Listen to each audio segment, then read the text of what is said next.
ధ్వని. ఇది క్రీస్తు యేసు ప్రేమ ధ్వని, ఇది జగతిలో మ్రోగే సిలువ ధ్వని. పిలుచుచున్నది ప్రతి వారిని, వినుమా విశ్వసించుమా.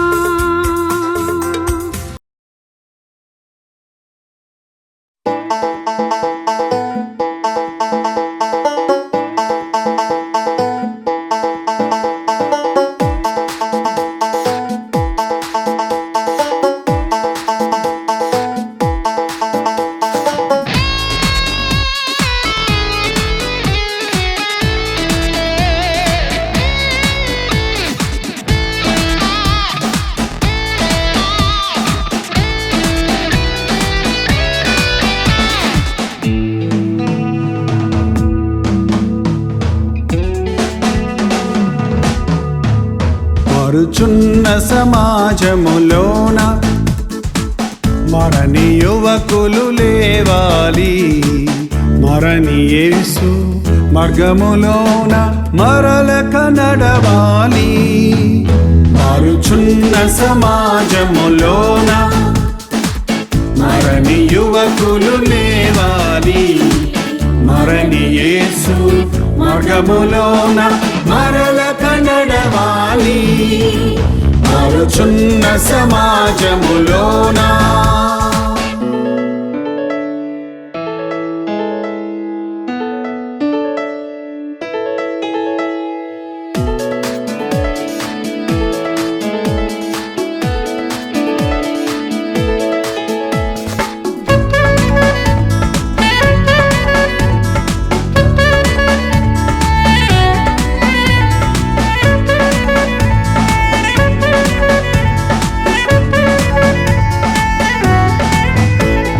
చదువులలో పదములలో పెదవులలో హృదయములో, చదువులలో పదములలో పెదవులలో హృదయములో, మాటలలోన పాటలలోన పరిశుద్ధతయే కావాలి. పరివర్తనయే రావాలి. మారుచున్న సమాజములోన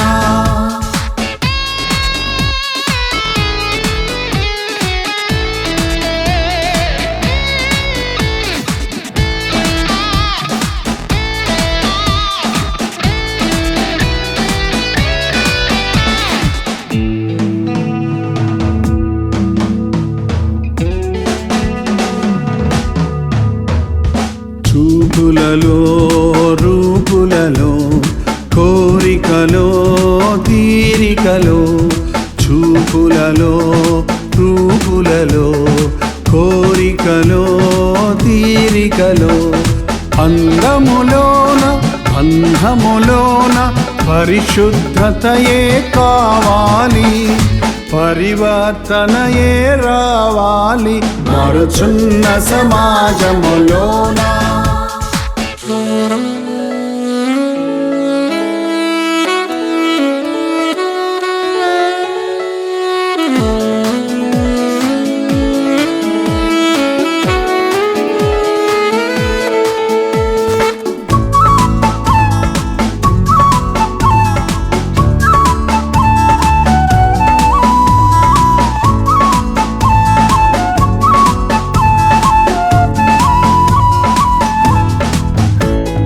సేవలలో త్రోవలలో వేడుకలో కూడికలో, సేవలలో త్రోవలలో వేడుకలో కూడికలో, యవనములోన కవనములోన పరిశుద్ధతయే కావాలి. పరివర్తనయే రావాలి. మారుచున్న సమాజములోన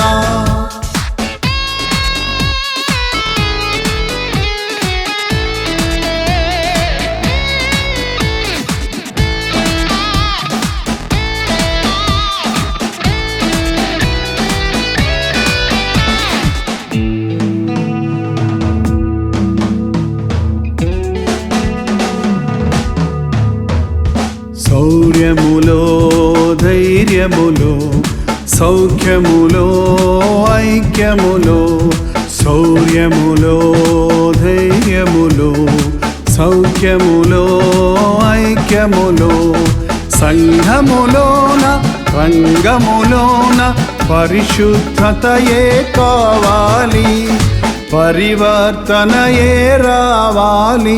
మారుచున్న సమాజములోన మరణి యువకులు లేవాలి, మరణి యేసు మార్గములోన మరలక నడవాలి. మారుచున్న సమాజములోన మరణి యువకులు లేవాలి, మరణి యేసు మార్గములోన మరలక నడవాలి. మారుచున్న సమాజములోన. తెలుగు, తమిళ, హిందీ, మలయాళం, బెంగాలీ, ఒరియా అనే 6 భాషల్లో టెలివిజన్ ప్రోగ్రామ్స్ కొనసాగుతూనే ఉన్నాయి. భారభరితమైన పరిచయంలో మీరు సహకరించాలని ఆశిస్తే, ప్రభు మిమ్మల్ని ప్రేరేపిస్తే మీ విరాళాలు, కానుకలు డాక్టర్స్ డే ఫౌండేషన్స్ అనే ట్రస్ట్ నెంబర్కి మీరు పంపించవచ్చు. అవి నేరుగా టీవీ ఛానల్స్కి వెళ్తాయి. అందులో ఏది మేము మా సొంత ఖర్చుల కొరకు ముట్టుకోవటం లేదు, వేరే పరిచయ కొరకు ముట్టుకోవటం లేదు. టెలివిజన్ పరిచయలో ఇంకా సువార్త వినని వారికి అది అందించాలని ఆశతో ఒక 20 సంవత్సరాలుగా కొనసాగుతున్న పరిచయం కొరకు ప్రార్థించండి, మీ సహకారాన్ని అందించండి. ఈ విషయం మీకు ఇంకా వివరాలు కావాలంటే 89393939 అనే నెంబర్కి మార్నింగ్ 10 నుంచి ఈవినింగ్ 10 లోపల మీరు ఫోన్ చేయండి, వివరాలు మీకు తెలియజేస్తాం.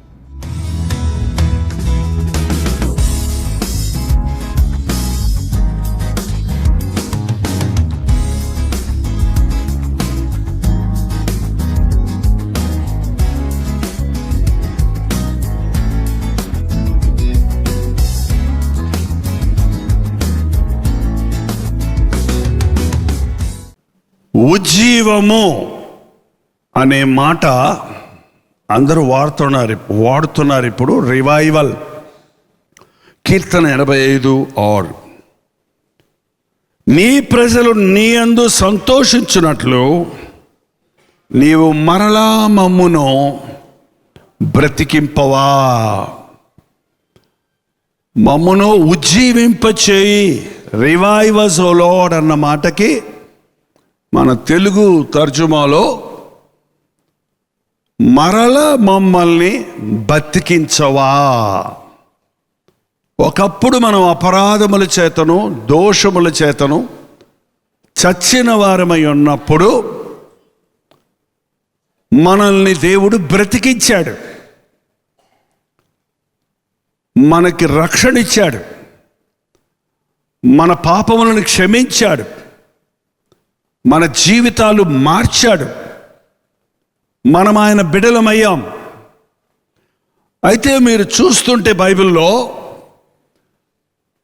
కొద్ది కాలం అయ్యేటప్పటికీ దేవుని బిడ్డలు ఆధ్యాత్మికంగా చల్లారిపోవటం.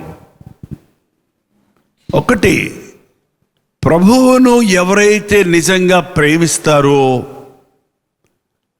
ఆయనిచ్చే రక్షణను అంగీకరిస్తారో, వారి జీవితాలను ఆయనకు అప్పగించుకుంటారో, వారు అన్ని విషయాలలో వర్ధిల్లుతారు. అన్ని విషయాలంటే ఆరోగ్య విషయంలో, సంపాదన విషయంలో, కుటుంబం విషయంలో, పేరు ప్రఖ్యాతుల విషయంలో, అన్ని విషయాల్లో కూడా ఆశీర్వదించబడతారు. వచ్చిన అపాయం ఏంటంటే, శ్రమ నొంది ఉండుట నాకు మేలయను అని దావీదు అన్నట్లు మనకు శ్రమలు, కొరతలు, అవసరతలు ఉన్నంత కాలం ప్రభువును వేడుకుంటూ ఉంటాం, ప్రభు దగ్గరికి వస్తూ ఉంటాం. కాబట్టే దేవుడు మనల్ని క్షమించి, మనల్ని దీవించి ఆశీర్వదిస్తాడు. ఆశీర్వదించిన తర్వాత మన రోగాలు స్వస్థత పొందిన తర్వాత, మన సంకటాలు కుదిరిన తర్వాత, మన ఆర్థిక వ్యవస్థ అభివృద్ధి చెందిన తర్వాత, లోకంలో మనం పెద్దవారి లేక గొప్పవారి అవటం ప్రారంభించిన తర్వాత మెల్లమెల్లగా ప్రతి మనుషుడు దేవుణ్ణి మర్చిపోతున్నాడు, దేవునికి దూరం అయిపోతున్నాడు. అతడు స్థిరపడిన తరువాత మనసున మదించి,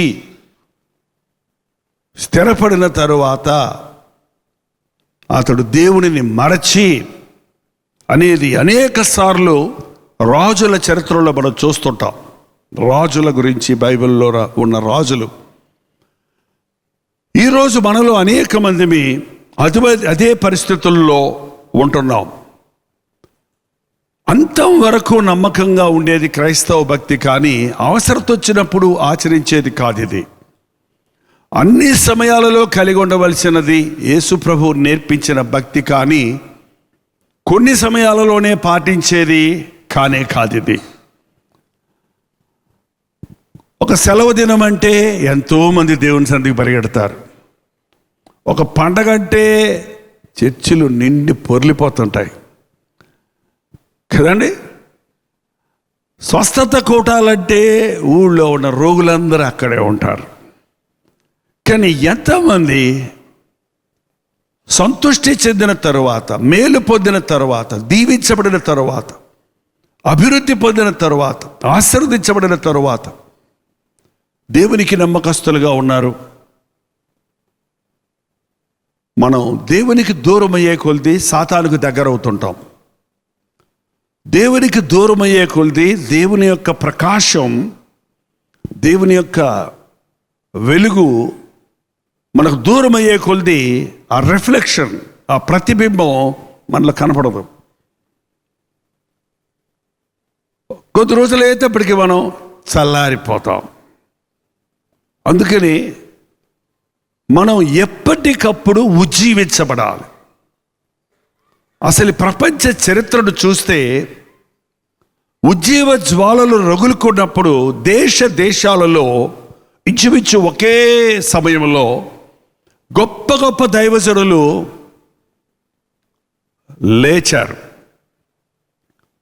మన భారతదేశంలో ఒక 60-70 సంవత్సరాల క్రితం ఉజ్జీవం రగులుకున్నప్పుడు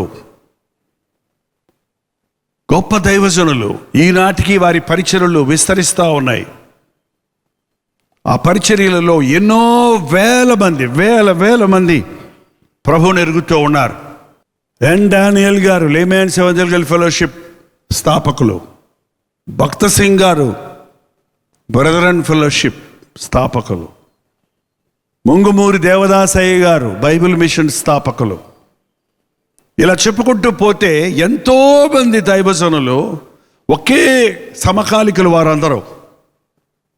పరంజ్యోతి గారు, ఇంకొక పెంతెకోస్తు సంఘాన్ని ప్రారంభించిన వారు. ఆ దినాల్లో వారు ప్రారంభించిన పరిచర్యలో ఒక గొప్ప ఉజ్జీవం, పాపక్షమాపణ, మారు మనసు, వాటిని ఒక్కడించి చెప్పినప్పుడు కఠినాత్ములు స్టోట్పురంలో ఉన్న బందిపోటు దొంగలందరూ మారడానికి కారణమైంది. స్టోట్పురం సువార్తపరంగా మారాలి అనే దైవజనులు చాలాసార్లు స్టోట్పురం మీటింగ్స్ నేను వెళ్ళినప్పుడు ఇంటింటికి వాళ్ళ వంశ పారంపర్యమే దొంగతనం. అలాంటి ఇంటింటికి విశ్వాసి, ఇంటింటిలో ప్రార్థన, ఇంటింటిలో ఉజ్జీవం. ఆ సమయాలలో తెలుగువారు, హిందీ వారు, అన్ని జాతుల వారు, అన్ని భాషల వారు ఏసే రక్షకుడని, ఏ బలవంతం చేయకుండా, ఏ అద్భుతాలు చేయకుండా, ఏ స్వస్థతలకు ప్రాముఖ్యత లేకుండా స్వచ్ఛమైన సువార్త ప్రకటించినప్పుడు ఉజ్జీవ జ్వాలలు రగులుకున్నాయి. అలాగే ఇతర దేశాల్లో ఒక శతాబ్దంలో చార్లెస్ ఫిన్నీ, జాన్ వెస్లీ, గోఫోర్త్, ఇంకా చాలా పేర్లు ఉన్నాయి చెప్పాలంటే. వారు ప్రారంభించిన దినాలలో, ఆ ఉజ్జీవ జ్వాలల దినాల్లో ఇంగ్లాండ్ అంతా కూడా ప్రభు పాదాల దగ్గరికి వచ్చింది. అమెరికా అంతా కూడా ఏ ప్రాంతానికి వెళ్ళినా మోకాళ్ళ మీద పడి ఏడ్చేవాళ్ళు, పాపాలు ఒప్పుకునేవాళ్ళు. ఆ ఉజ్జీవ జ్వాలలు రగులుకున్నప్పుడు, పట్టణాలలో రగులుకున్నప్పుడు సినిమా హాళ్ళు మూసేశారు చూసేవాళ్ళు లేక. సిగరెట్ కొట్టులు, బ్రాందీ కొట్లు మూతలు పడ్డాయి. ఎందుకంటే ఎవరు తాగేవాళ్ళు లేరు, అందరూ మారిపోయారు.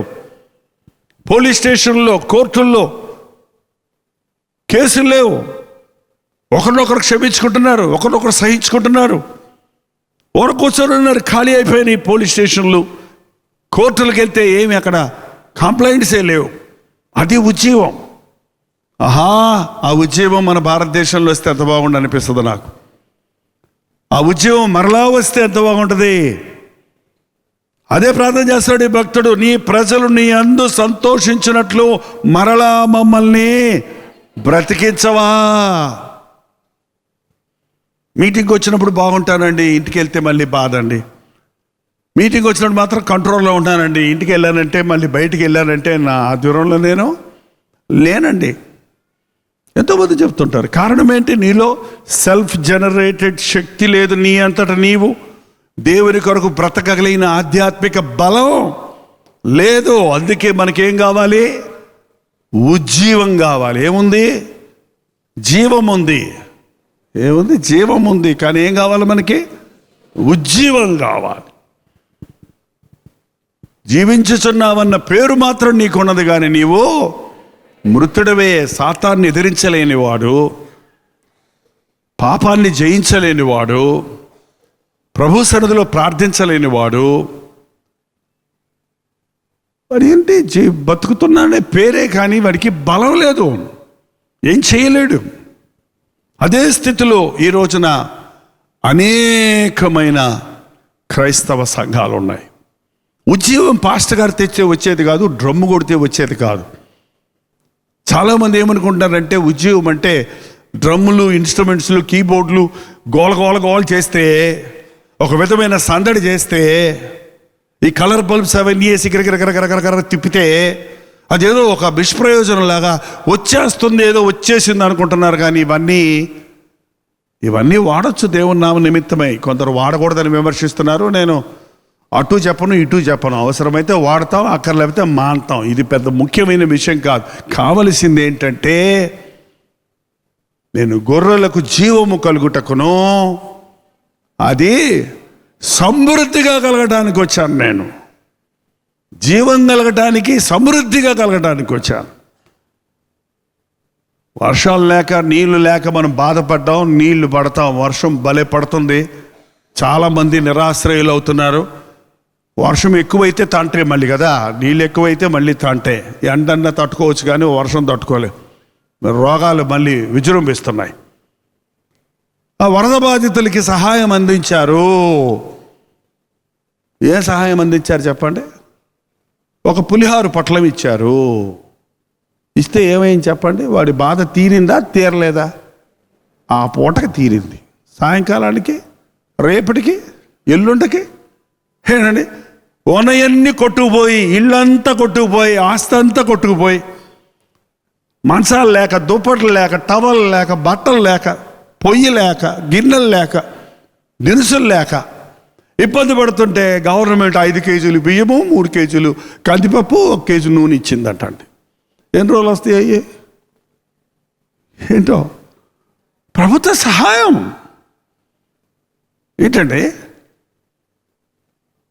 నువ్వు సమస్తం పోగొట్టుకున్నోడిని నీకు మళ్ళీ ఇంట్లో ఉన్నవన్నీ కొత్తగా కాపురానికి వెళ్ళినప్పుడు కొంటారు చూసారా? మాంసం కొంచెం, తపాళ్ళు, గిన్నెలు, స్పూన్లు అన్నీ వచ్చి పెట్టిపోతారు చూసారండి. అట్లాగా వరదలో మొత్తం కొట్టుకుపోయిన వాడిని ఎవడన్నా అట్లా సెటిల్ చేశాడు అనుకోండి, అది నిజమైన సమృద్ధి అయిన సహాయం. మనకు ప్రభువు కొంచెం కొంచెం సహాయం చేసేవాడు కాదు. ఎట్లా చేస్తాడంటే ఆయన, నువ్వు పోగొట్టుకున్నవన్నీ తిరిగి నీకు ఇస్తాను. కేజీ బియ్యం మాత్రం కాదు, ఒక పూట పులిహార పొట్లం మాత్రం కాదు, ఒక పంచె, ఒక చీర కాదు.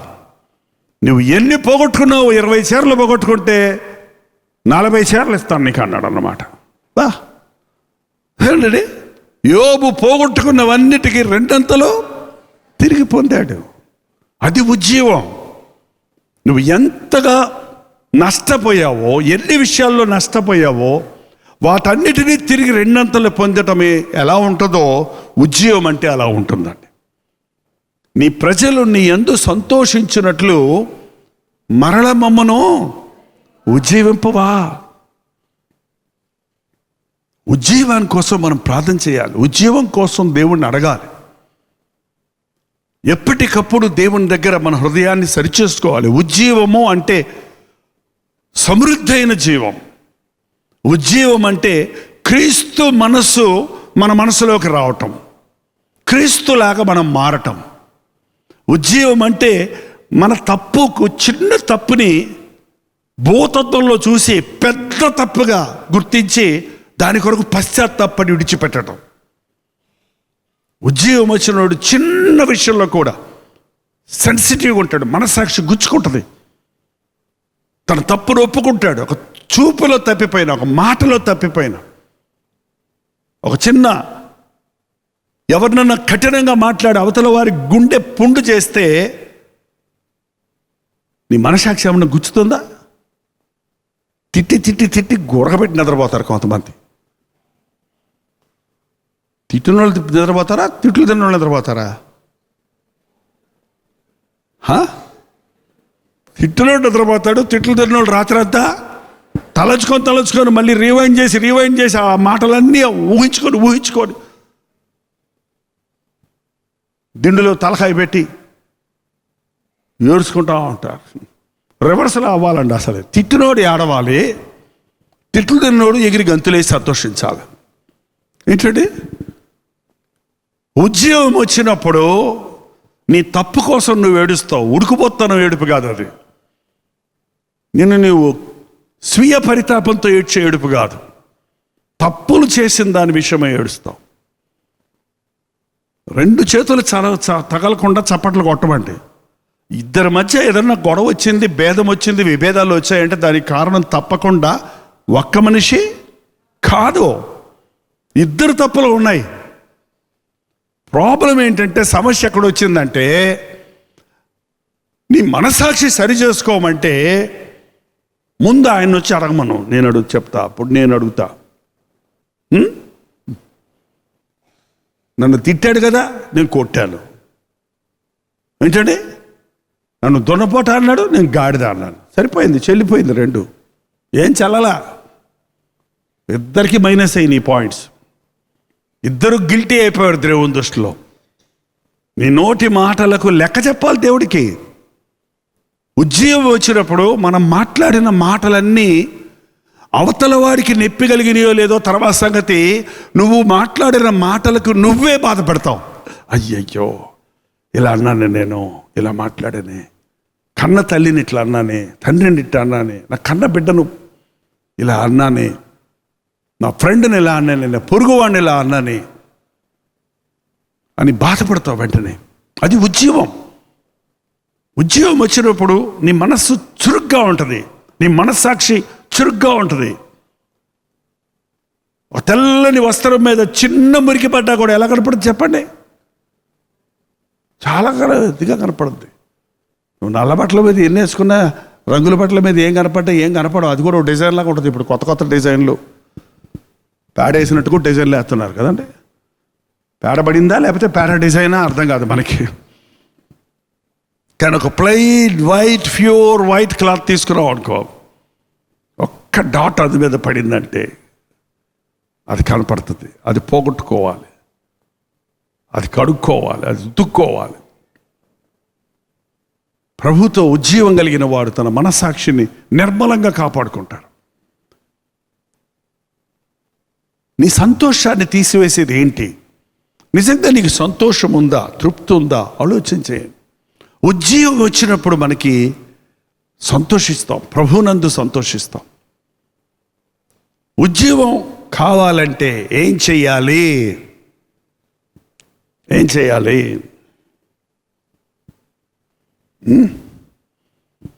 ప్రార్థన చేయాలి. ఏం చేయాలి? ప్రార్థన రాదే ఏం చేయమంటారు అన్నాడు ఒక ఆయన. ప్రార్థన చేయాలంటే మూడ్ రావాలన్నాడు ఇంకో ఆయన. నిజమే కదా?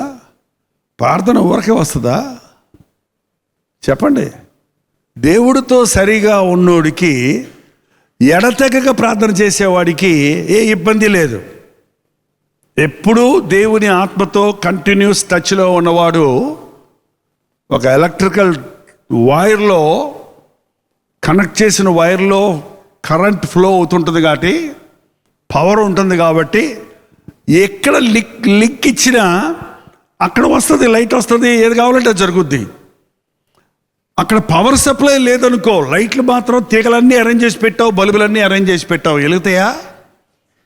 ఏంటంటే పవర్ తీసుకురావాలంటే ముందు మనకి మన ఇళ్లల్లో వైరింగ్ చేయాలి. ముందు వైరింగ్ చేశాక పవర్ సప్లై ఇస్తాడు వాడు, మెయిన్ ఫిక్స్ చేస్తారు.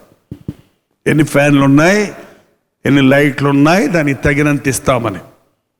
ఒక వ్యక్తి దేవునితో కనెక్షన్ పోగొట్టుకున్నావు, నీకు అసలు వైరింగ్ దేవునితో సంబంధమే లేదు. నువ్వు ఎలా ప్రార్థన చేయగలుగుతావు? నువ్వు ఎలా దేవునితో మాట్లాడుకోగలుగుతావు? అందుకే నీ హృదయాన్ని నువ్వు సిద్ధపరచుకోవాలి. అందుకే ఇలాంటి గెట్ టుగెదర్లు, అందుకే ఉపవాస ప్రార్థనలు, అందుకే సందేశాలు. దేవుని వాక్యం మనం వింటున్నప్పుడు మన స్థితిని మనం ఎరుగుతుంటాం, మన అవసరతను మనం ఎరుగుతుంటాం. మనం ఆయన సన్నిధిలో నోరు తెరిచినప్పుడు, నోరు తెరువు, నేను నింపుతాను అన్నాడు దేవుడు. ప్రార్థన నేర్చుకోండి. గెట్ టుగెదర్కి వచ్చే సహోదర సహోదరులరా, మనసాక్షి కాపాడుకోండి, ఉజ్జీవాన్ని కాపాడుకోండి. ఎప్పుడు ఉజ్జీవం ఆగిపోద్దో తెలుసా? అబద్ధం ఆడావంటే దేవుడు నేను వదిలేస్తాడండి. అబద్ధాలు ఉన్నవాడికి దగ్గర, అబద్ధాలు మాట్లాడేవాడి దగ్గర ప్రభువు ఉండడు.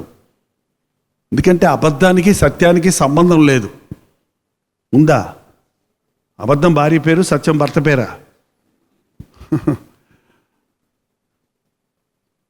మీరు మీ తండ్రి అయినా అపవాది సంబంధులు. వాడు అపవాదికుడు, అపవాదమునకు జనకుడు, అబద్ధమునకు జనకుడు. వాడు అబద్ధికుడుకు జనకుడు. అబద్ధం మారే వాళ్ళని సర్పసాధారణం అన్నాడు. అందుకనే ప్రభు సాతాను సంబంధాలు అబద్ధం ఆడతారు. యేసుక్రీస్తుని ఎరిగిన వారు నేనే సత్యమును మార్గమును జీవమునై ఉన్నాను. పొరపాటు నువ్వు అబద్ధం ఆడితే దాన్ని మింగొద్దు, దాయొద్దు, ఇంకో అబద్ధం ఆడి కవర్ చేయొద్దు. ఏం చేస్తాం మనం అబద్ధం ఆడినప్పుడు? ఒకటి మింగేస్తాం, ఇంకోటి దాచేస్తాం, ఇంకోటి చెప్తా, ఇంకొక అబద్ధం చెప్పి అబద్ధాన్ని కప్పేయడానికి ప్రయత్నిస్తాం. గబ్బు అయిపోద్ది నీ బతుకంతా. అబద్ధం ఒప్పుకుంటే ఉద్యోగం వస్తుంది. నా పేరు యాసావు అని చెప్పాడు యాకోబు. ప్రథమ ఫలం జ్యేష్ఠత్వ హక్కు పొందాడు. దేవునితో పెరుగులాడుతున్నప్పుడు ప్రభు అడిగాడు, నీ పేరేంటని అడిగాడు. ఆయన తెలీదా? ఆయన పేరేంటి తెలీదా? మరి ఎందుకు అడిగాడు? నీ పాపం ఎక్కడుందంటే, నీ తప్పు ఎక్కడుందంటే నీ పేరులో ఉంది.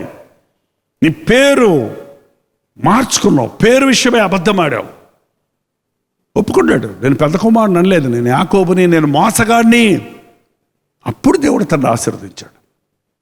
అబద్ధం ఆడితే, లంచం తీసుకుంటే, లంచాలు తీసుకోవచ్చండి. ఉద్యోగం లేని వాళ్ళందరూ అంటున్నారు. మరి లంచం ఇవ్వచ్చా? తెలిసా? లంచగొండుల ఇల్లు యెహోవా కాల్చివేయును, లంచం ఆయనకి అసహ్యము. కట్నం తీసుకోవచ్చా? అన్నీ మీరే చెప్తారంటే, మా బ్రదర్స్ ఉన్నారు చెప్పనివ్వండి. కట్నం తీసుకోవచ్చా? ఏంటండి బేరాలాడతారేంటండి మరి విపరీతంగా? గేదెలను బర్రెలను బేరం ఆడినట్టు మా అబ్బాయిని మీ అమ్మాయికి ఇస్తే ఎంత ఇస్తారు? అమ్మేస్తావా నీ కొడుకుని?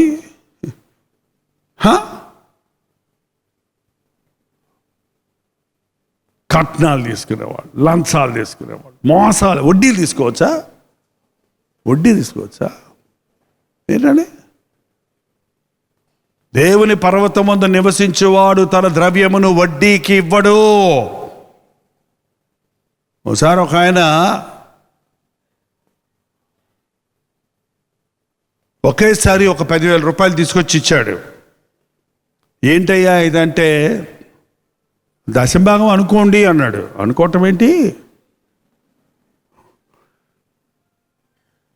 అంటే, అది కాదండి, నీకు 1,000 రూపాయలే కదా జీతం, 10,000 రూపాయలే కదా జీతం, దశంభాగం అయితే మరి 10,000 అట్టిచ్చావు, అని అడిగితే అదేనండి 10 నెలలు నా దశంభాగాలన్నీ రిక్షా ఖర్చులు ఆటో ఖర్చులు పోగా ఎక్కడికి మందిరానికి వచ్చేటప్పుడు ఆటో ఖర్చులు రిక్షా ఖర్చులు అంట దశంభాగంలో కట్ చేస్తాడంట. అబ్బో ఏ అకౌంటెంటేనా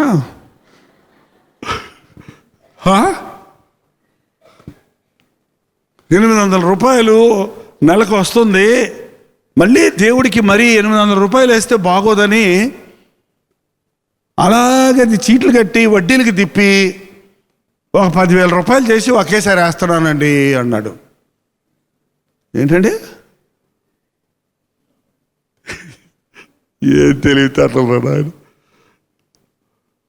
దేవుడు వడ్డీకి ఇవ్వద్దు అంటే దేవుని డబ్బు మళ్ళీ వడ్డీకి ఇస్తావా?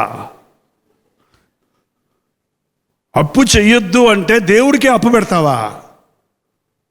నేను 2 నెలలు దేవుడికి బాకీ పడిపోయానండి అన్నాడు ఒక ఆయన వచ్చి. అంటే ఏంటంటే 2 నెలల నుంచి దశభాగం వేయట్లేదండి, అంటే 2 నెలల నుంచి దేవుడికి తర్వాత వేస్తాంలే ప్రభు అని బాకీ అంట. చూడండి, డబ్బు విషయాల్లో సరిగా ఉండని వాడు, అన్యాయపు సిరిలో నమ్మకంగా లేని వాడికి ఉన్నతమైన దాన్ని దేవుడు ఎలా ఇస్తాడు?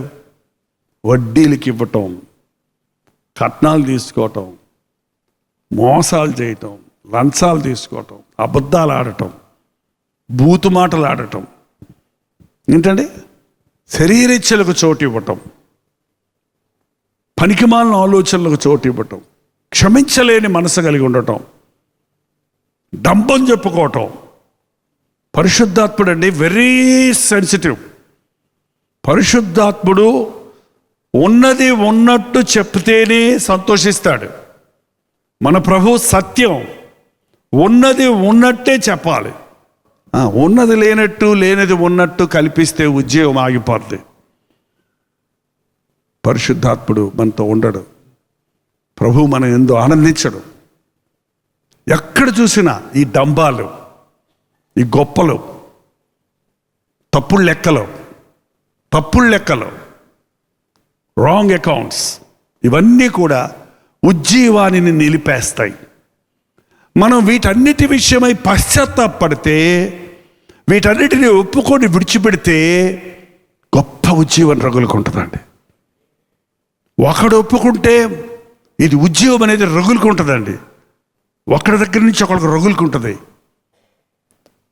ఒకరు పశ్చాత్తాపడితే మరొకడు పశ్చాత్తాపడతాడు. ఇలాంటి గ్యాదరింగ్లో ఒకళ్ళు మీరు ఎలుగెత్తి సిగ్గు లేకుండా, భయం లేకుండా, ఎవడేమనుకుంటారన్న అవసరం లేకుండా నీ హృదయమంతా ఒప్పుకొని కన్నీటితో నువ్వు ప్రార్థన చేస్తున్నావు అనుకో, ఏం జరుగుతుందో తెలుసా మీకు? తెలిస్తే తెలుసని చెప్పండి, అది లేదని చెప్పండి. ఏం జరుగుద్దో తెలుసా? ఎవడి పాపాలు వాడు ఒప్పుకుంటాడు. ఇంకొకళ్ళు ఒక అల్లుడు మామకి ఎంత సతి చెప్పినా ఒప్పుకోరండి. ఇద్దరి మధ్య అగ్ని, ఇదే పచ్చగడ్డేస్తే రగులుకుంటుందంటారు చూసారా, అట్టా అన్నమాట వాళ్ళిద్దరు కోపం. మళ్ళీ ఇద్దరు మీటింగ్ వచ్చి కూర్చుంటారు. ఒక ఆయన ముందు, ఒక ఆయన వెనకాల, పక్కపక్కన కూర్చోరులే. ఆయన తప్పయ్యా, పెద్ద ఆయన నువ్వన్నా పోయి మీ అల్లుడిని క్షమించిపో అంటే అనేవాడు ఆయన. పోనీ అల్లుడి దగ్గరికి వెళ్ళి, పోయా తండ్రి సమానుడు కదా, పోనీ ఏదో అయింది వదిలే, ఇంకా పో సమాధాన పడంటే నాకే కర్మ, నేను తడుచుకునేవాడిని మధ్యలో. కొన్ని నెలలు అలాగైపోయినాయి. కానీ మీటింగ్లో ఉంటున్నారు, వాక్యం వింటున్నారు. ఒకరోజు దేవుని ఆత్మ కుమ్మరించబడింది, ఉజ్జీవం కలిగింది అక్కడ. మామ, ఆ ముసలాయన పెద్ద ఆయన, అయ్యా క్షమించలేని మనసు ఉందయ్యా అని గట్టిగా అంటుంటే, అల్లుడు ఆ మూల నుంచి అంటున్నాడు, అయ్యా నేను తిరగబడ్డాను, మనసులో ద్వేషం పెట్టుకున్నానయ్యా అంటూనే ఉన్నారు. 2 నిమిషాల్లో ఆయన దగ్గరికి ఈయన దగ్గరకు ఆయన, ఇద్దరు ఇటు నుంచి ఆయన పెరగడుతుంటే అటు నుంచి ఆయన పెడితే ఇద్దరు కొట్టుకుంటారేమో నేను భయపడుతున్నా. అంత ఫోర్సులో పరిగెడుతున్నారు వీళ్ళు. ఏంటంటే ఈయన కాళ్ళు ఆయన పట్టుకోవడానికి, ఆయన కాళ్ళు ఈయన పట్టుకోవడానికి కుస్తీ. నన్ను క్షమించరా అల్లుడా అంటే, నన్ను క్షమించు మామా, అది చూసి అక్కడున్న ఈయన భార్య, ఆయన భార్య, వాళ్ళ కూతుర్లు, వీళ్ళ కూతుర్లు అందరూ వాళ్ళు బయట చెంగు తీసుకొని ఎడుచుకుంటూ అయ్యో అయ్యో, అసలు నేనే కారణం, వీళ్ళిద్దరికీ గొడవ పెడతానికి కారణం నేనే అని ఆమె ఎడుతుంది. ఇప్పుడు ఆమె పాపం బయటకు వచ్చింది, ఏం పాపం బయటకు వచ్చింది, అందరిది బయటకు వచ్చింది. ఎవడదాడు ఏడవగానే ఎంత వాన వెలిసిన తర్వాత ఎంత చక్కగా ఉంటుంది చూడండి. 2 గంటలకు భయంకరమైన వర్షం వచ్చింది, ఇప్పుడు చల్లబడిపోయింది. జీవితకాలం అంతా మళ్ళీ కలిసిమెలిసి జీవించారు వాళ్ళంతా. వాళ్ళ ద్వారా అక్కడ సంఘం కట్టబడింది, 10 మంది ద్వారా. అది ఉజ్జీవం, అది ఉజ్జీవం. నేను ఒప్పుకుంటే ఆయన ఒప్పుకోడేమో అని అవసరం లేదు. పరిశుద్ధాత్ముడు పనిచేసినప్పుడు, నువ్వు పశ్చాత్తాపడుతున్నప్పుడు, నీ తప్పు నువ్వు ఒప్పుకుంటున్నప్పుడు, ఎవరి తప్పులు వారికి కనబడేటట్టుగా పరిశుద్ధాత్ముడు క్రియ చేస్తాడు. నీ ప్రజలు నీ యందు సంతోషము పొందినట్లుగా మరల మమ్మను దర్శింపవా. మనకి అది కావాలండి, ఉజ్జీవం కావాలి, కుటుంబంలో ఉజ్జీవం కావాలి. ఎంతమంది కుటుంబాల్లో చాలా మోడల్ కుటుంబంగా, చాలా మంచి వాళ్ళగా ఉంటారే కానీ మీ కుటుంబం లోపలికి వచ్చి మీ అంతర్కలహాలు చూస్తే అలకలు, కోపాలు, బెదిరింపులు, మూతిముడుపులు, ఏంటంటే మనసు విప్పి మాట్లాడుకోరు, అలాగే మనసులో ద్వేషాలు అలాగే పెట్టుకుంటారు.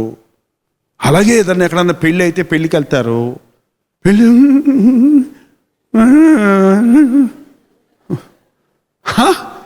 వాళ్ళు చూస్తారని మేము బాగానే ఉన్నట్టుగా నటిస్తారే కానీ మనసులో మాత్రం పెంట. క్షమించబడని ప్రతి పాపం పెంటే. నీ హృదయంలో ఉన్న కోపం, ద్వేషం అంతా కూడా నువ్వు చెత్త మోస్తున్నావు నీ గుండెల్లో. అది నీకు మంచిది కాదు. ఇంటిలో ఉజ్జీవం వచ్చిన రోజున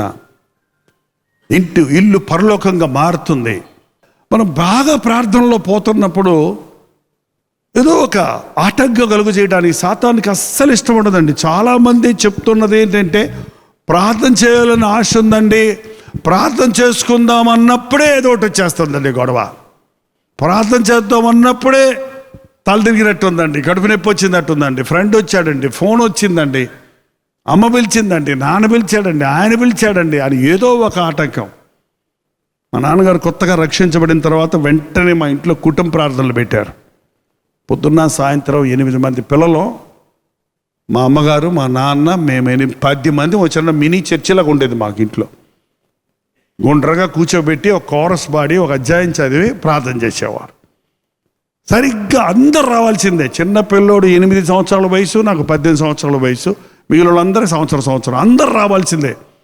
ఇంకెవరు నిద్రపడడానికి వీల్లేదు. అక్కడక్కడ ఎటు బాత్రూంలోకి వెళ్ళాను, అక్కడికి వెళ్ళాను, ఎక్కడికి వెళ్ళి ఒప్పుకోరు.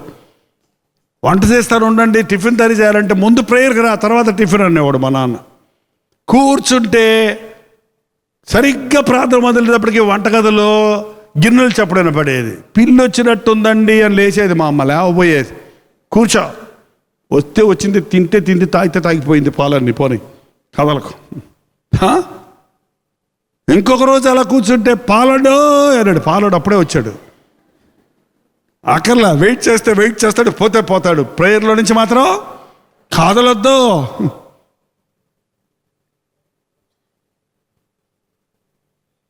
అట్లా డిసిప్లైన్ చేసి మమ్మల్ని అందరినీ రక్షణలు నడిపించాడండి.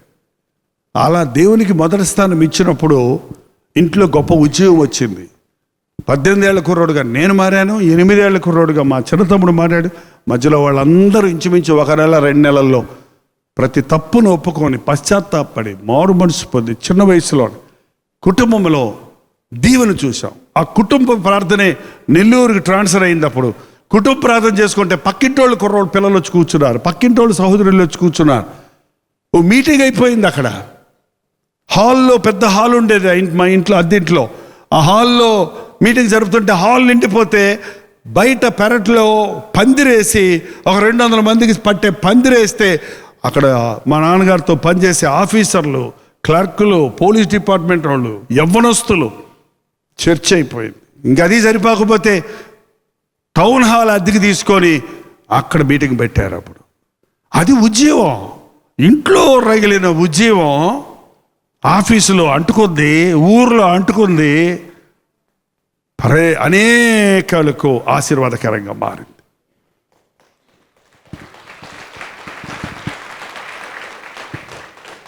నాకు చాలా విచిత్రం అవుద్దండి. ఈ రోజున ఎవరైనా సేవకు వచ్చాను, సేవ చేయాలి అంటే ఫస్ట్ పాయింట్ ఏంటంటే మందిరం స్థలం కొనాలండి అంటారు.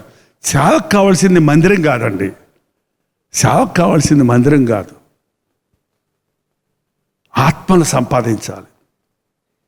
ప్రసవ వేదన పడి ఆత్మలు కంటే అప్పుడు వారికి కావలసిన మందిరాన్ని దేవుడు ఇస్తాడు. ఎంత కావాలో అంత ఇస్తాడు, అంచెలంచెలుగా ఇస్తాడు. హాల్లోది పందిట్లోది, టౌన్ హాల్లోది. ఇప్పుడు అక్కడ పెద్ద చర్చి కొని కట్టేశారు. మా నాన్నగారు లేరులేండి, పరలోకి వెళ్ళిపోయారు. ఆయన ఉద్యోగం చేస్తూ సేవ చేశారు. ఆ సహవాసానికి అప్పచెప్పేశారు. ఆయన ఏం తీసుకోలేదు ఆ సేవలో. అలాంటి పరిచయం లేదు ఇవాళ. నాదైతే నేను డెవలప్ చేసుకుంటా. దేవుని రాజ్యాన్ని కట్టడం కాదు, నా రాజ్యాలు నేను కట్టుకోవాలి. ప్రతి పాస్టర్ గారు ఎవరి రాజ్యం వాళ్ళు కట్టుకోవాలని ప్రయత్నిస్తున్నాడు ఇవాళ. మంచిదే, మనందరం రాజ్యాలు కట్టుకోవాలి. కానీ మనందరం ఒక రాజ్యానికి చెందిన వారమని తెలుసుకోవాలి. రాజులైన యాచక సమూహంలో మనల్ని చేర్చాడు ప్రభు. కానీ ఆయన ఎవడు? రాజులకు రాజు అంటే మరి అందరు పాస్టర్లకి, అన్ని సంఘాలకి ఆయనే కదా మెయిన్ హెడ్. అది మర్చిపోతే ఎట్టా? మరి నేనే హెడ్ అంటే ఎట్టా? అందుకే ఉజ్జీవం ఆగిపోతుంది. ఉజ్జీవం అనేది ఏక హృదయం ఉంటేనే ఉంటుంది, ఏక మనసు ఉంటేనే ఉజ్జీవం ఉంటుంది. పాస్టర్స్ ఫెలోషిప్లో అందరూ పాస్టర్లు ఏక మనసుతో ప్రార్థిస్తే విజయవాడ మారిపోద్ది, ఏలూరు మారిపోద్ది, కాకినాడ మారిపోద్ది. ఆంధ్రప్రదేశ్లో ఉన్న సేవకులందరూ నిజంగా ఒకటవుతారేమో, మనుషులు ఒకటవుతారేమో, మనసులు ఒకటవ్వాలి. నీ సంఘం నా సంఘం, నా సేవ నీ సేవ, నేను గొప్ప నువ్వు గొప్ప అన్న చోట వాడే ఉంటాడు, యేసుప్రభు ఉంటాడు. వాడెవడో మీకు బాగా తెలిసినోడు కదా. వాడు హెచ్చించుకునేవాడాడు. వేరుండగోరువాడు స్వేచ్ఛాభిలాషి. ఎప్పుడు వేరుపడిపోవాలని ఆశ ఏంటంటే స్వేచ్ఛగా ఉండాలన్నమాట. You don't want be under somebody. ఏంటంటే పరిశుద్ధాత్మని యొక్క ఆధ్వర్యంలో నువ్వు ఉండకపోతే ఆత్మకార్యాలు జరగవు. దేవుని చిత్తం నువ్వు చేయకపోతే నువ్వు ఎంత చేసినా నీ సేవ కానీ నీ భక్తి కానీ వృధాయే. నీ నామంలో మేము ప్రవచించాం కదా, దెయ్యాలను కొట్టాం కదా, స్వస్థపరిచాం కదా అంటే ఏమన్నాడు? క్రమము చేయలేదు మీరు, క్రమాన్ని పాటించలేదు, నా చిత్తాన్ని చేయలేదు మీరు, మీ ఇష్టాన్ని చేసుకున్నారు కాబట్టి నా లెక్కలోకి రాలేదు అవి. They are not counted. అందుకే నా చిత్తము కాదు నీ చిత్తమే జరగాలి. ఒక వ్యక్తి ఎప్పుడైతే తన చిత్తాన్ని దేవునికి అప్పగిస్తాడో అతని జీవితంలో ఉజ్జీవం ఉంటుంది, ఉజ్జీవ జ్వాలలు రగులుకుంటాయి. ఇశ్రాయేలు జనాంగంలో ఎన్నిసార్లు దేవుడు ఆ జనాన్ని ఉజ్జీవింపజేయడానికి ప్రయత్నిస్తాడో చూస్తే నెహెమ్యా దినాలు వచ్చేటప్పటికి యెరూషలేము గోడలు పడగొట్టబడ్డాయని తెలిసినప్పుడు నెహెమ్యా కూర్చుండి ఏడ్చి తన పాపాలు తన పితరుల పాపాలు ఒప్పుకున్నారు. మీరు ఎప్పుడైనా కూర్చొని ఏడ్చి పాపముల కొరకు పశ్చాత్తాపడి పాపములు ఒప్పుకున్న అనుభవం ఉందా? నువ్వు ఎలా రక్షించబడ్డావంటే ప్రభువు సమర్పించుకోవడం వాళ్ళు చెయ్యెత్తండి అన్నారు, నేను ఎత్తానండి రక్షించబడ్డానంటున్నారు. అది కాదు రక్షణ గుంపుతో వచ్చేది కాదు. ఏంటంటే నువ్వు వ్యక్తిగతంగా నీ గుండెను పిండాలి దేవుని సన్నిధిలో, నీ పాపములన్నిటినీ ఒప్పుకోవాలి. ఎంత వాక్యం చెప్పినా, ఎన్ని విధాలుగా పరిశుద్ధాత్ముడు నిన్ను ఒప్పించడానికి ప్రయత్నించినా నీ హృదయం తెరవకపోతే ఉజ్జీవం రాదు. ఉజ్జీవం రావాలంటే పశ్చాత్తాపడాలి, కూర్చుండి ఏడ్చి. యెరూషలేము గోడలు కట్టే పని ఒకటి, నెహెమ్యాతో పాటు యాజకుడైన ఎజ్రా ఉన్నాడు. ఎజ్రా యాజకుడు నెహెమ్యాలు కలిసి దేవుని మందిరాన్ని బాగు చేయటమే కాకుండా దేవుని ప్రజలను బాగు చేశారు. ఎలా బాగయ్యారో చూద్దాం. నేను ఎక్కువసేపు చెప్పను కానీ ఎలా బాగయ్యారో చూద్దాం. బైబిల్ ఉన్నాయా అండి మీ దగ్గర? ఎజ్రా గ్రంథం, నెహమ్యా గ్రంథం 2 ఎత్తిపెట్టుకోండి. మొదట నెహమ్యా 9వ అధ్యాయం 1వ వచనం. ఈ నెల 24వ దినమందు ఇశ్రాయేలీయులు ఉపవాసముండి గోనె పట్టలు కట్టుకొని తల మీద ధూళి పోసుకొని కూడి వచ్చిరి. ఇశ్రాయేలీయులు అన్యజనులందరిలో నుండి ప్రత్యేకించబడిన వారై నిలువబడి తమ పాపములను తమ పితరుల పాపములను ఒప్పుకొనిరి. మరియు వారు ఒక జాముసేపు తామున్న చోటన నిలువబడి తమ దేవుడైన యెహోవా ధర్మశాస్త్ర గ్రంథమును చదువుచూ వచ్చిరి. ఒక జాముసేపు తమ పాపములను ఒప్పుకొనొచ్చు దేవుడైన యెహోవాకు నమస్కారం చేయొచ్చు. ఒకటి, ఉజ్జీవం కావాలంటే తీర్మానం చేసుకోవాలి. నాకు ఈ పాత జీవితం వద్దు, నాకు ఈ చచ్చిన జీవితం వద్దు, ఈ నిలువెచ్చని జీవితం వద్దు, ఈ చల్లారిపోయిన జీవితం వద్దు, ఈ ఆచార భక్తి నాకు వద్దు, నేను ఉజ్జీవించబడాలి, రక్షించబడాలి అని ఒక తీర్మానం చేసుకొని వాళ్ళందరూ ఒక చోట కూడి వచ్చారు. ప్రత్యేకపరుచుకున్నారు. అందరితో కాకుండా ప్రత్యేకంగా వచ్చి నిలువబడి ఒక జాము సేపు, జామ్ అంటే ఎంతసేపు? ఒక జామ్ అంటే 4 గంటల, 3 గంటల, 3:30 గంటల, 3:30 గంటలు వేసుకోండి. పోనించుమించు 3:30 గంటల సేపు నిలువబడి నిలబడరేంటండి మీరు? ఇప్పుడు నిలబడతారండి, నేను నిలబడుతున్నాం కదా. 3:30 గంటలు, రోజుకి 12 గంటలు నిలబడతాను నేను.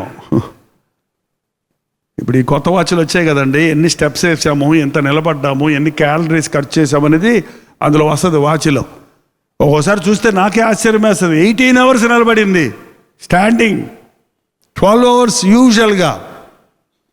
ఏంటండి, నిలబడాలి, సేవలో నిలబడాలి, దేవుని బలిపీఠం దగ్గర నిలబడాలి, ప్రార్థనలో నిలబడాలి, ప్రభు కొరకు నిలబడాలి. మనం క్రైస్తవ భక్తి కూర్చునే భక్తి కాదు. నిలబడాలి, నడవాలి, పరిగెత్తాలి, గురి ఎద్దుకు చేరాలి. జాము సేపు నిలబడి బైబిల్ చదువుతారా? 3 గంటలు బైబిల్ చదివితే అన్ని చోట్ల 40 రోజుల ఉపవాస ప్రార్థనలు, 3 రోజుల ఉపవాస ప్రార్థనలు, 21 రోజు ఉపవాస ప్రార్థనలు, 7 రోజుల ఉపవాస ప్రార్థనలు పెడుతున్నారు. హల్లెలూయా. 7 రోజులు బైబిల్ చదవాలి అని చెప్పి రోజు రప్పించి ప్రసంగం లేకుండా బైబిలే చదివామనుకోండి అందరం కలిసి, ఎంత గొప్ప ఉద్యోగం వస్తుంది తెలుసా? ఉజ్జీవం రగులుకోవాలంటే ఇంధనం బైబిల్ పఠనం, ధర్మశాస్త్రాన్ని జాము సేపు నిలబడి చదివి ఒక జాము సేపు మళ్ళీ 3:30 గంటలు ప్రార్థన చేశారంట. 30 సంవత్సరాల పాపాలు ఒప్పుకోవాలంటే 3 గంటలు సరిపోద్ది అసలే? ఏంటండి, 3 సంవత్సరాల నుంచి నువ్వు చేసిన తప్పులన్నీ ఒప్పుకోవాలంటే 3 గంటల్లో అయిపోద్దా? మన పాపాల్లో సగం ఆయన మర్చిపోయాడంట. మనం పశ్చాత్తాపడుతున్నప్పుడు ప్రతిదీ ఒప్పుకోలేవు, ఎందుకంటే అవి మనకి అప్పుడు గుర్తురావు. ఒక దైవచనుడు అన్నాడు, నువ్వు చేసిన తప్పులు పాపాలన్నీ ఒక్కసారి నీకు చూపించాడంటే నువ్వు తట్టుకోలేక గుడ్డ పగలు చచ్చిపోతావు అంట. నువ్వు ఇంత గౌరవమైన చచ్చిపోతావు అనమాట, నువ్వు తట్టుకోలేవు.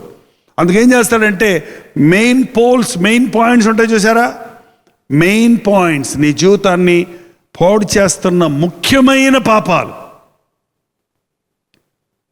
ప్రాధాన్యమైన పాపాలు. కొందరికి అది వ్యభిచారం, కొందరికి త్రాగుడు, కొందరికి జోదం, కొందరికి ధనాశ, కొందరికి కక్ష, కొందరికి అబద్ధం, కొందరికి మోసం, ఏదేదో ఉంటుంది. ఒక కింగ్ సిన్ ఉంటుంది నీలో.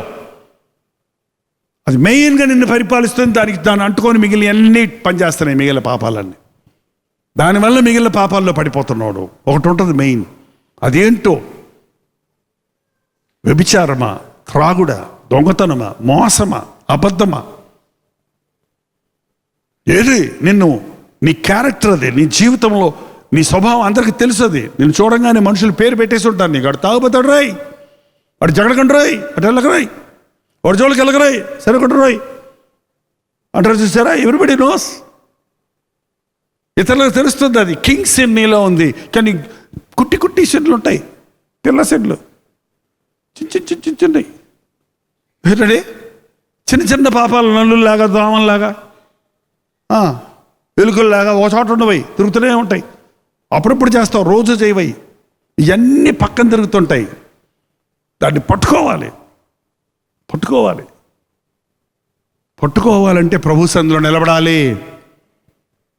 ప్రభు సన్నిధిలో నిన్ను పరిశీలించుకోవాలి. మా జాము సేపు కూర్చుండి నిలబడి పాపాలు ఒప్పుకొని ప్రార్థించినప్పుడు ఉద్యోగం వచ్చింది. ఎజ్రా గ్రంథంలో కూడా ఎజ్రా 10వ అధ్యాయం 1 వచ్చింది, చదవండమ్మా. ఎజ్రా ఏడ్చుచు దేవుని మందిరము ఎదుట పాపమును ఒప్పుకొని ప్రార్థన చేసెను. ఇశ్రాయేలీలో పురుషులు, స్త్రీలు, చిన్నవారు మిక్కిలి గొప్ప సమూహముగా అతని ఎదుకు కూడి వచ్చి బోగా ఏడవగా. ఏంటంటే చాలా చోట్ల సేవకులు ఏడవడం, ఏడిస్తే సేవకుడు కూడా పాపం చేశాడు అనుకుంటారేమో అని భయమేమో. సేవకుడు తాను యాజకుడు తన పాపముల కొరకే కాకుండా ఇతరుల పాపముల కొరకు గొర్రెపిల్ల రక్తాన్ని తీసుకొని అతి పరిశుద్ధ స్థలంలో ప్రవేశించాలి సంవత్సరానికి ఒకసారి. నడిపించేవాళ్ళు లేకపోతే, నాయకులు లేని ఎడల జనులు నశిస్తారు. దైవోక్తి లేని ఎడల జనులు నశిస్తారు. ఒక చోట ఉజ్జీవం కావాలంటే ఎవరినో ఒకరిని దేవుడు వాడుకుంటాడు. ఒక ఉజ్జీవాన్ని ఛానల్గా ఉజ్జీవాన్ని పంపడానికి ఏంటండి, నీళ్లు చెరువులో ఉన్నాయండి, మన ఇంట్లోకి రావాలంటే గొట్టం కావాలి కదా. గొట్టం కాదు మనకు నీళ్ళు తెచ్చింది, చెరువులో నుంచి వచ్చాయి. కానీ అలాగే దేవుడు ఉజ్జీవాన్ని పంపించడానికి ఒక పాత్రను వాడుకుంటాడు. యాజకుడు పని అదే. యాజకుడు తన కోసము ఏడవాలి, ప్రజల కోసము ఏడవాలి. తన పాపాల కోసము పశ్చాత్తాపడాలి, ప్రజల పాపాల కోసం కూడా విజ్ఞాపన చెయ్యాలి. ఎప్పుడైతే ఎజ్రా ఒక మంచి మాదిరి చూపించాడో, అదేనండి ఇవాళ నేను చూస్తున్నాను మన సంఘాల్లో ఉన్న నులివెచ్చన స్థితికి ముఖ్యమైన కారణం ఏంటంటే మేమే పాస్టర్లమే. ఏంటండి, పాస్టర్ గారు లేటుగా వస్తే సంఘం ఎప్పుడు వస్తారు? పాస్టర్ గారు రెస్ట్ తీసుకోవడానికి మధ్యలో సెషన్లో గదిలోకి వెళ్తే సంఘం ఏం చేస్తుంటారు?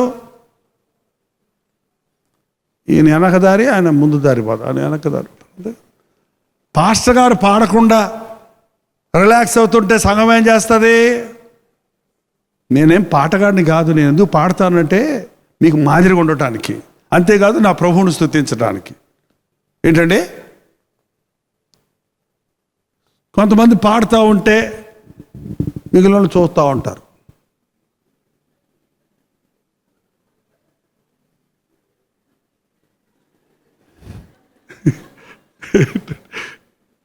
మీరు కచేరీలకు వెళ్ళారనుకోండి, అంటే మనం పాడలేమై మనం అనవచ్చు అంతే. కానీ దేవుని మందిరంలోకి వచ్చినప్పుడు కచేరీకి రాలేదు. క్వైర్ వాళ్ళు పాడితే వింటాం కాదు. ఇక్కడ క్వైర్ మనకి సపోర్ట్ చేయడానికి ఉన్నారే కానీ అందరం కలిసి ఏం చేయాలి? మనం పాడాలి, ఆయన ఆరాధించాలి. పాట వచ్చినా రాకపోయినా. ఇప్పుడు నేను హిందీ పాటలు, మలయాళం పాటలు, తమిళ పాటలు కూడా నేర్చుకుంటున్నాను. తమిళ పాటలు అయితే ఒక సీడీ చేసాం, ఇంకా రిలీజ్ అవ్వలేదు నాది. ఇంకా ఓ టైం లేక లాస్ట్ ఇంకా మిక్సింగ్ ఏదో ఉంది. ఏంటండి రాదు అంటారేంటి? హిందీ నేర్చుకోవాలి, అన్ని భాషల్లో ప్రభువును పాడాలి. ఈ పాట నాకు రాదు ఏంటి? ఈ పాట ఎంత కష్టమైనా నేను పాడాలి, నేర్చుకోవాలి. ఏంటండి ఇంటిలో తండ్రి కూర్చుంటే కుటుంబ ప్రార్థనకి పిల్లలందరూ వస్తారు. అమ్మ పిలిస్తే ప్రార్థిస్తే మిగిలిన వస్తారు. అమ్మకే ఇంట్రెస్ట్ లేకపోతే కుటుంబ ప్రార్థన ఎక్కడ ఉంటుంది?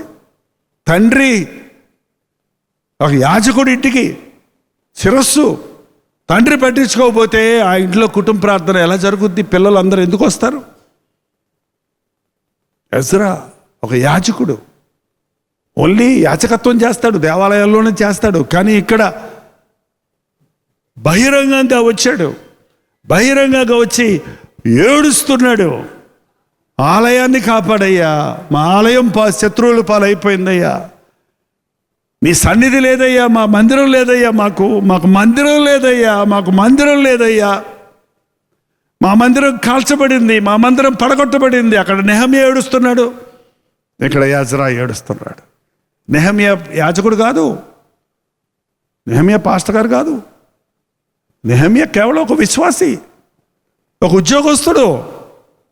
అండి, రాజుగారికి గిన్నెందించేవాడు. ఇవాళ సంఘాలు జరిపించాలంటే పాస్టర్ల వల్ల మాత్రం అవ్వదు, విశ్వాసులు కావాలి. నువ్వు ఏ డిపార్ట్మెంట్లో దేవుడు నిన్ను పెట్టాడో, ఏ ఆఫీసులో నువ్వు పనిచేస్తున్నావో, ఎవరి మధ్య నీవు ఉన్నావో, నిన్ను దేవుడు అక్కడ ఒక ఆశీర్వాదకరంగా చేయాలని నెహమ్యా రాజుగారి గిన్నె అందించేవాడంటే అందులో ఏమైనా విషం కలిపాడో ఏమన్నా సరిగా టేస్ట్ ఉందో లేదో అని ముందు ఆయన తిని ఆయనకి ఇస్తాడన్నమాట. ఏంటంటే అలాంటి ఉద్యోగస్తుడికి లీవ్ దొరుకుద్దా? కొత్తోడిని పెట్టుకుంటే వాడు ఏం కలుగుతాడు ఎవడు తెలుసు? కొత్తోడిని పెట్టుకోడు ఎవడో, నమ్మినోడిని ఒక్కడే ఉంచుకుంటాడు రాజుగారు. లీవ్ ఇవ్వమంటే ఇవ్వడం సరిహ. ఏంటండి ఆ లీవ్ అడగలేక అక్కడ వాళ్ళ కోసం నేనేం చేయాలి అని ఆలోచిస్తూ నెహమ్యా కూర్చుండి ఏడ్చి కొన్ని దినములు. నెహమ్యా వెళ్ళి రాజుని అడిగాడా? రాజే నెహమ్యాని అడిగాడా? ఎందుకు నీ ముఖం వికారంగా ఉంది, చింతగా ఉన్నవేంట? ఎప్పుడు హ్యాపీగా ఉంటావు కదా నువ్వు, నీ దేవుడు గొప్పవాడు కదా, నువ్వు ఎప్పుడు సంతోషంగా ఎగిరి గొంతులేస్తూ ఉంటావు, నీ ముఖం కలకల్లాడుతుంటుంది. ఎందుకు నీ కొన్ని రోజుల నుంచి నీ ముఖం వాడిపోయింది ఏంటి? ఏదో భారం మోస్తున్నావు, ఏమైంది అంటే చెప్పాడు. అప్పుడు నా ప్రజలు బాధల్లో ఉంటే, నా దేవుని మందిరం కాల్చబడి ఉంటే నేను ఎలా సంతోషంగా ఉండమంటానంటే, ఏంటంటే ఎంఓజీ కొన్ని డబ్బులు ఇస్తాడన్నాడా? ఆన్లైన్లో ఏమన్నాడా? ఏంటండి లీవ్ ఇచ్చాడు. లీవ్తో పాటు ఏమి ఇచ్చాడు తెలుసా? తాకీదులు ఇచ్చాడు. తాకీదులు అంటే ఓచర్స్. ఏంటండి ఓచర్ అంటే డబ్బుతో సమానం. ఆ రోజుల్లో అయ్యే ఉండయి టోకన్స్. రాజుగారి టోకన్ ఇచ్చాడంటే టోకన్ తీసుకొని నీకు ఏ సరుకులు కావాలో తీసుకెళ్ళిపోవచ్చు. అమౌంట్ అంతా ఎక్కడ పడుతుంది అన్నమాట? రాజుగారి అకౌంట్లో పడుద్ది. మీకు బాగా అర్థం కావాలంటే క్రెడిట్ కార్డు ఇచ్చాడు అన్నమాట. రాజుగారి క్రెడిట్ కార్డు ఇచ్చాడు, అన్లిమిటెడ్. రాజుగారి క్రెడిట్ కార్డుకి లిమిట్ ఉంటుందా? మనకైతే 1,50,000 లిమిట్ ఉంటుంది. ఏంటండి పో వాడుకోపో. టెంపర్ షాప్కి వెళ్ళాడు. ఏంటండి కన్స్ట్రక్షన్ సామాన్లన్నీ కొన్నాడు. ఎక్కడ ఏ ఆటంకం లేదు. పర్మిషన్ లేవయ్యా అంటే ఎదుగో చూపించాడు రాజుగారి టోకను. ఎలా వాడుకున్నాడో చూడండి. ఒక వ్యక్తిని దేవుడు నీ ఉన్న స్థలంలో నీకున్న అధికారాన్ని ఉపయోగించి దేవుని కోసం ఏమన్నా చేస్తున్నావా? ఒక సాక్షిగా జీవిస్తున్నావా? నీ అధికారులు నిన్ను చూసి ఇతను నమ్మకమైన వ్యక్తి,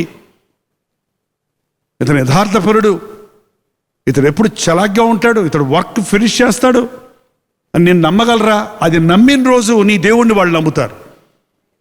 అది నమ్మితే వాళ్ళు నీలో ఉన్న గొప్పతనాన్ని, స్పెషాలిటీని, ప్రత్యేకతను గుర్తించిన రోజు నీ దేవుడు ఎంత గొప్పవాళ్ళు ఆటోమేటిక్గా నమ్ముతారు వాళ్ళు. ఏడుపుతో సాధించాడండి నెహమ్యా. మనుషుల దగ్గర ఏడవలేదు. మనుషుల దగ్గర ఏడుతుల్లో మనల్ని మించినోడు ఎవడలేడు. ఇక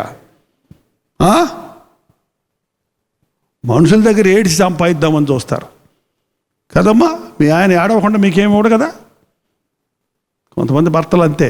ఏడిస్తే కానీ ఏడిపిస్తూనే ఉంటే కానీ ఏం చేయరు. ఏడవక్కర్లా. దేవుని దగ్గర ఏడిస్తే మనుషుల హృదయాన్ని కదిలిస్తాడు దేవుడు. చెప్పండి.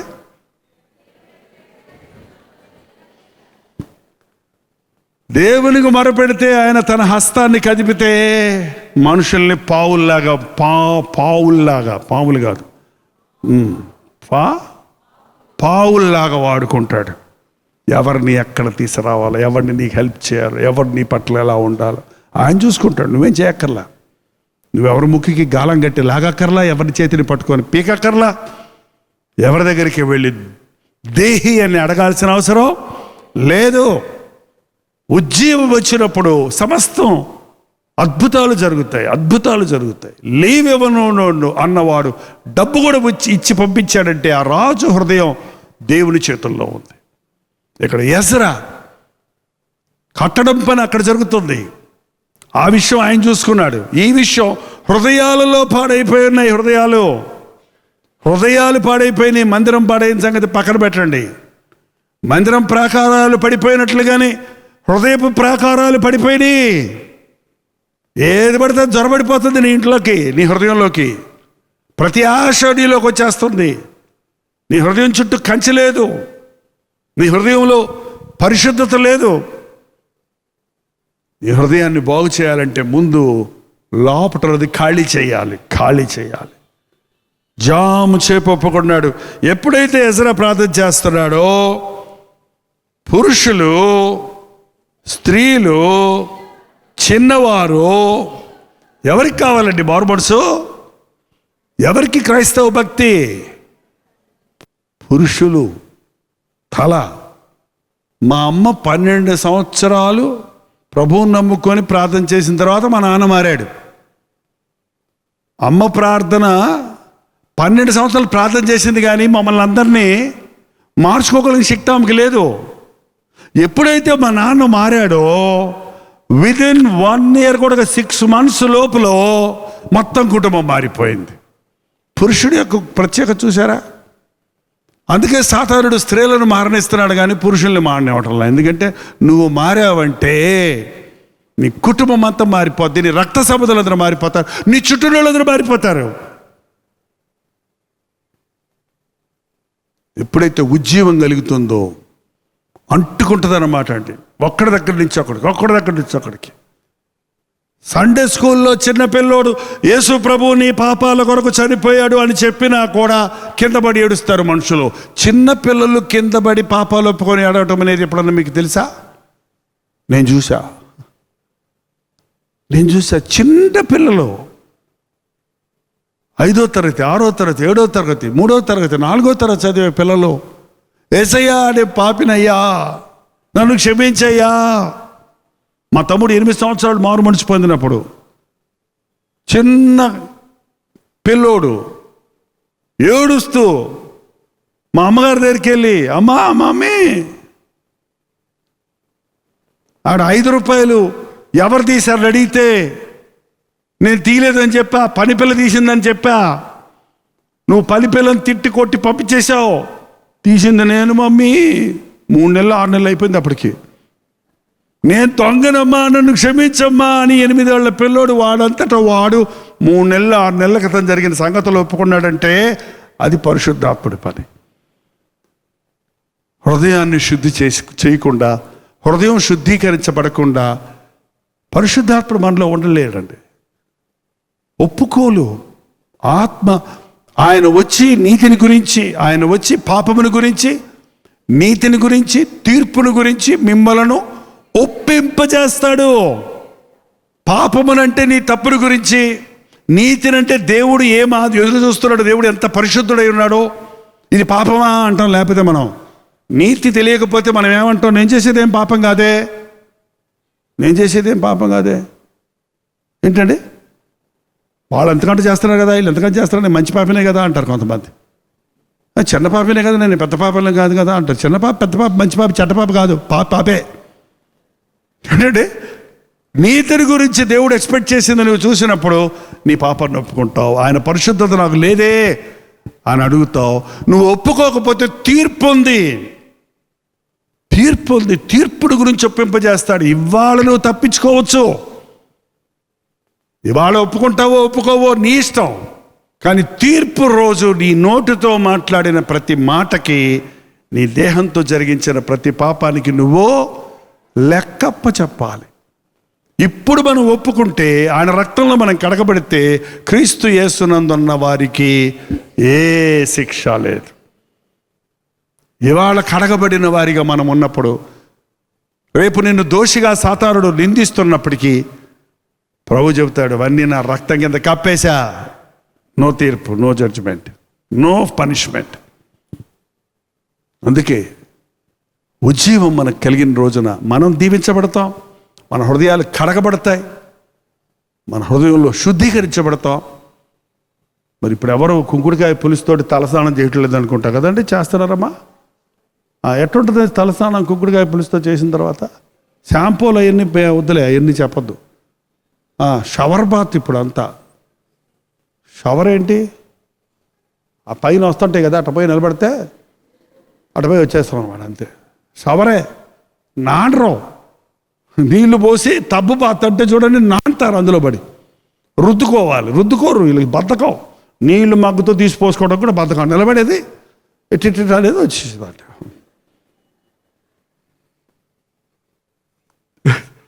చర్చిల్లో ఇప్పుడు షవర్ బాతులు ఎక్కువైపోయినాయండి.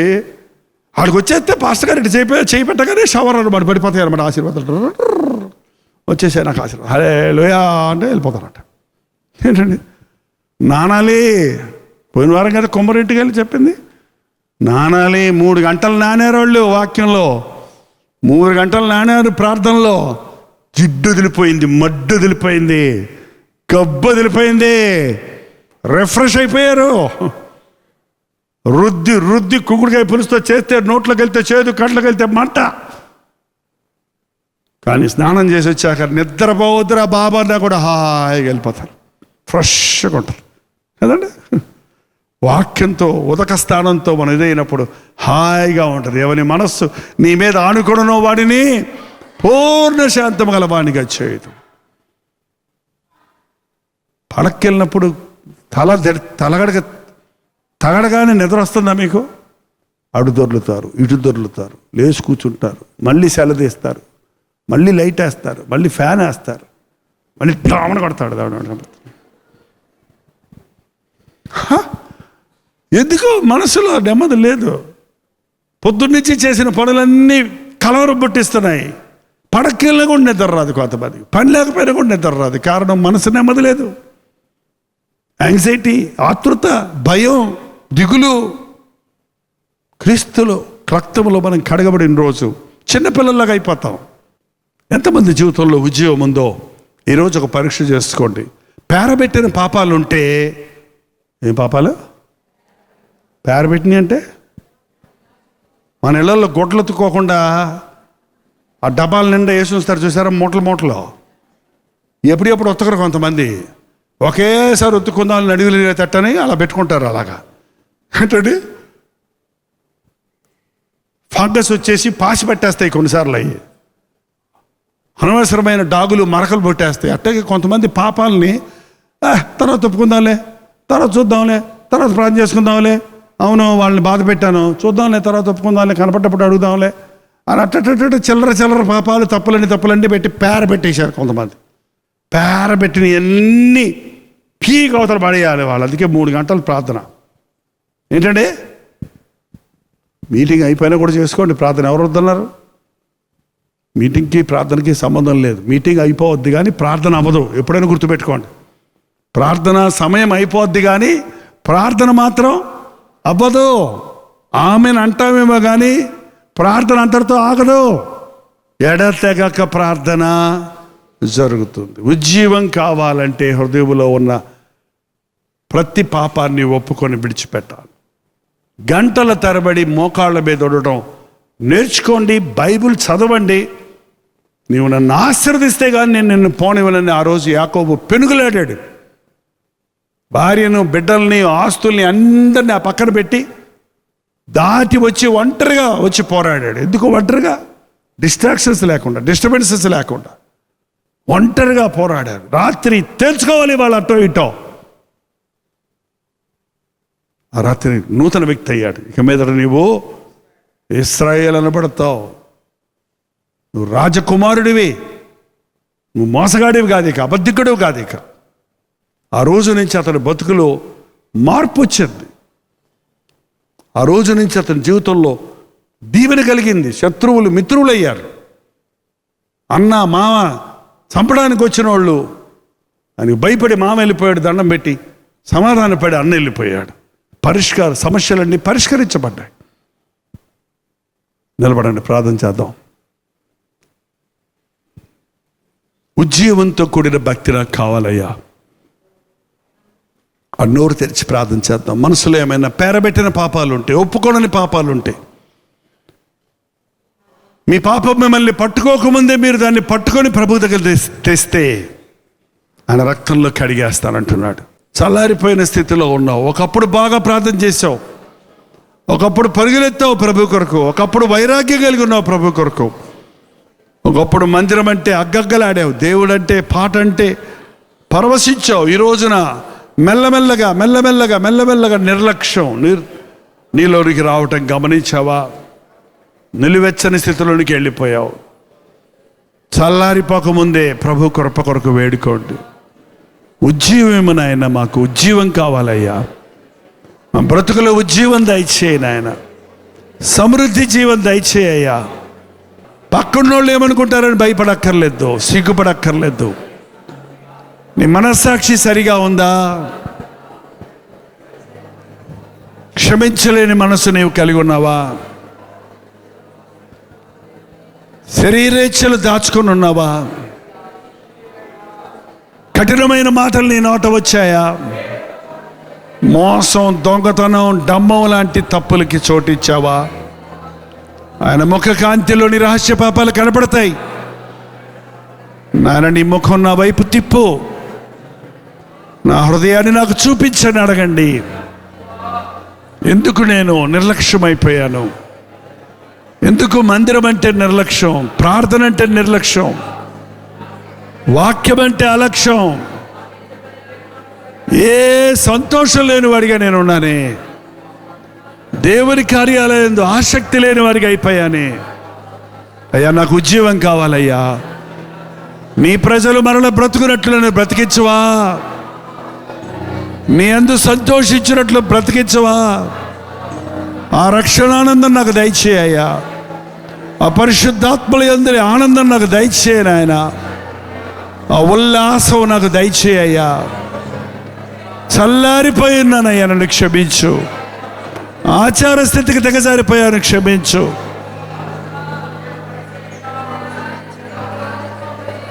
ప్రతి ఒక్కరు నోరు తెరిచి ప్రార్థన చేద్దాం. కొన్ని క్షణాల్లో ఈ మీటింగ్ అయిపోతుంది. పరిశుద్ధాత్ముడు మన మధ్య సంచరిస్తున్నాడు నిన్ను ఉజ్జీవింపచేయాలని, నీ హృదయాల్లో రగిలి కలపాలని ఆశపడుతున్నాడు. ఓ జీవమిమ్ము మా దేవా, నీ ప్రజలమైన మమ్ము బ్రోవా, నీ అగ్ని చేత మము కాల్చి మాదు బ్రతుకులను మార్చు దేవా. నీ అగ్ని చేత మము కాల్చి మాదు బ్రతుకులను మార్చు దేవా. ఓ జీవమిమ్ము మా దేవా, తొలిమేడ గదిలో అలభక్తవరులు నిన్ను కూడి వేడినారే. ఇలా చిన్న గుడిలో వెలుగొంద నీదు సన్నిధిని కూడినా మే. తొలిమేడ గదిలో అలభక్తవరులు నిన్ను కూడి వేడినారే. ఇలా చిన్న గుడిలో వెలుగొంద నీదు సన్నిధిని కూడినామే. అగ్నివోలే ఆత్మను పంపి అందరిని వెలిగించుమయా. అగ్నివోలే ఆత్మను పంపి అందరిని వెలిగించుమయా. వరముల ఫలముల దాతవు నీవే దేవ కరుణించుమా. వరముల ఫలముల దాతవు నీవే దేవ కరుణించుమా. ఓ జీవమిన్ను మా దేవా, నీ ప్రజలమైన మము బ్రోవా. నీ అగ్ని చేత మము కాల్చి మాదు బ్రతుకులను మార్చు దేవా. నీ అగ్ని చేత మము కాల్చి మాదు బ్రతుకులను మార్చు దేవా. ఓ జీవమిన్ను మా దేవా. అందరూ రెండు చేతులు పైకెత్తి, అయ్యా ఈరోజు మమ్మల్ని వెలిగిస్తే కానీ మేము ఎక్కడి నుంచి వెళ్ళమయ్యా. మమ్మల్ని ఆశీర్వదిస్తే కానీ మేము ఎక్కడి నుంచి వెళ్ళము నాయన. ఒక్కసారి మమ్మల్ని ముట్టయ్యా, ఒక్కసారి మమ్మల్ని దర్శించు నాయన. ఒక్కసారి నీ అగ్నిని మా మీద కురిపించి మా గుండెల్లో చేరున్న చెత్తంతా కాల్చి నాయనా అని నోరు తెరిచి ప్రతి ఒక్కరూ ప్రార్థన చేద్దాం. ఈ లోకమోషముల ముఖంను ఆశ్రయందు నీవే. శ్రీయేసుదేవ మము కావరావ, మరి దారి వేరు లేదే. ఈ లోకవేచు మోసపోతిమి, దాశ్రయందు నీవే. శ్రీయేసుదేవ మము కావరావ, మరి దారి వేరు లేదే. నరక కోపపు పొలిమేరలో మమ్ము కలసిన మా దేవుడా. నరక కోపపు పొలిమేరలో మమ్ము కలసిన మా దేవుడా. చేతిని చాపి పాడిని ముట్టి మమ్ము బ్రతికించవా. చేతిని చాపి పాడిని ముట్టి మమ్ము బ్రతికించవా. ఓ జీవమిన్ను మా దేవా, నీ ప్రజలమైన మము బ్రోవా. నీ అగ్ని చేత మము కాల్చి మాదు బ్రతుకులను మార్చు దేవా. నీ అగ్ని చేత మము కాల్చి మాదు బ్రతుకులను మార్చు దేవా. ఓ జీవమిన్ను మా దేవా. అవునయ్యా, నరక కోపపు పొలిమేరలోనికి వెళ్ళిపోయామయ్యా. చచ్చిన స్థితిలో మేము మిగిలిపోయామయ్యా. ఇంకో కొంచెం సేపు ఉంటే సమాధిలోనికి వెళ్ళే స్థితిలో ఉన్నామయ్యా. చేతిని చాపి మమ్మల్ని ముట్టు నాయన, మమ్మల్ని బ్రతికించు నాయన. మరొక్కసారి నీ కొరకు ప్రజ్వలించే జ్వాలలుగా మేము ప్రకాశించినట్లుగా మమ్మల్ని ఉజ్జీవించు నాయన. ఆ మొదటి ప్రేమ, ఆ మొదటి వైరాగ్యం, ఆ మొదటి రోషం, ఆ మొదటి ప్రార్థన, ఆ మొదటి దినాలలో ఉన్న ఆసక్తి, ఆ భక్తి మాకు దయచేయ్యా. నులివెచ్చని స్థితిలో ఉన్న మమ్మల్ని ఉమ్మివేయకొద్దు, ఒక్కసారి మమ్మల్ని ఉజ్జీవింపచేయ్యా. ఏదానికి గాయపడిన హస్తాలు చాపి ఇదిగో చేతులెత్తి నీ సన్నిధిలో ప్రార్థిస్తున్నా నీ బిడ్డలందరినీ ఒక్కసారి చూడయ్యా. ఎవరి హృదయంలో ఎన్ని పాపాలు పేరుకుపోయినవో, ఎన్ని విషయాలు వారి సరిచేసుకోకుండా హృదయంలో నిరుత్సాహముతో, అవిశ్వాసముతో, అజాగ్రత్తతో, దోషములతో, పాపములతో మునిగిపోయి ఉన్నారు. నజరేయుడైన యేసుక్రీస్తు నామములో ఆ ఉజ్జీవ జ్వాలలను ఈ రాత్రి ఆవడంలో కురిపించుము నాయన. మా హృదయాలను రగులు కొలుపు నాయన.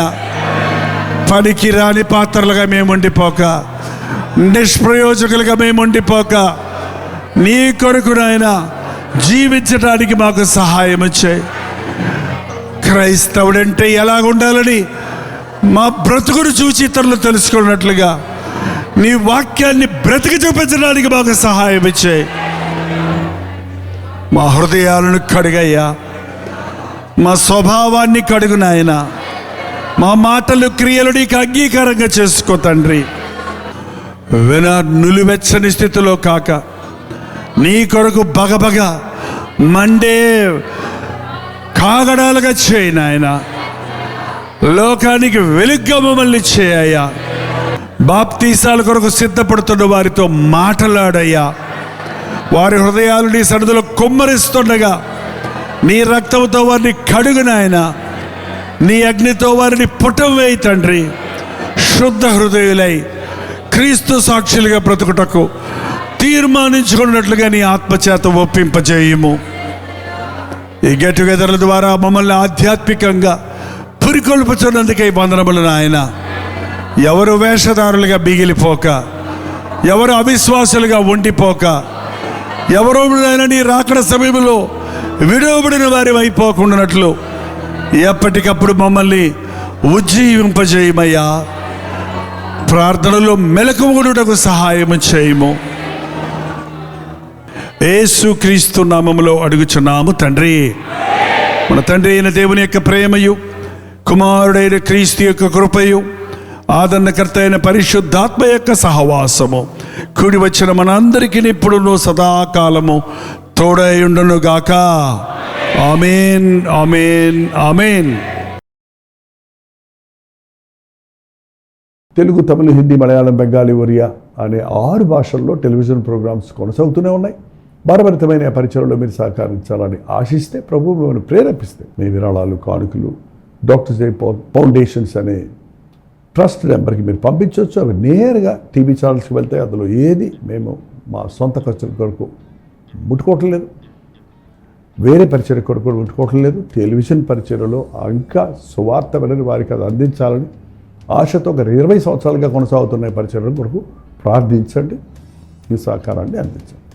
ఈ విషయం మీకు ఇంకా వివరాలు కావాలంటే 89393939 అనే నెంబర్కి మార్నింగ్ 10 నుంచి ఈవినింగ్ 10 లోపల మీరు ఫోన్ చేయండి. వివరాలు మీకు తెలియజేస్తాం.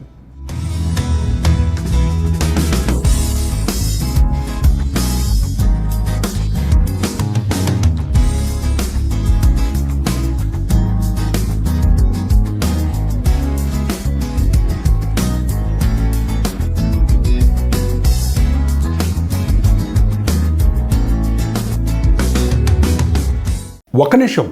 మీ ఆధ్యాత్మిక జీవితాన్ని బలపరిచే అనేక పుస్తకములు, బైబిల్ సంబంధించిన పుస్తకములు, మీ సమస్యలకు పరిష్కారాలు కలుగజేసేవి, మీ ఆధ్యాత్మిక జీవితాన్ని బలపరిచేవి, మీ విశ్వాసమును వృద్ధి చేసేవి, యవనస్తులకు, స్త్రీలకు, పురుషులకు, అలాగే కుటుంబాలకు ఉపయోగకరమైన వర్తమానాలతో నిండిన అనేక పుస్తకములు, ఇంచుమించు 50 పుస్తకములు సిద్ధపరుచున్నాం.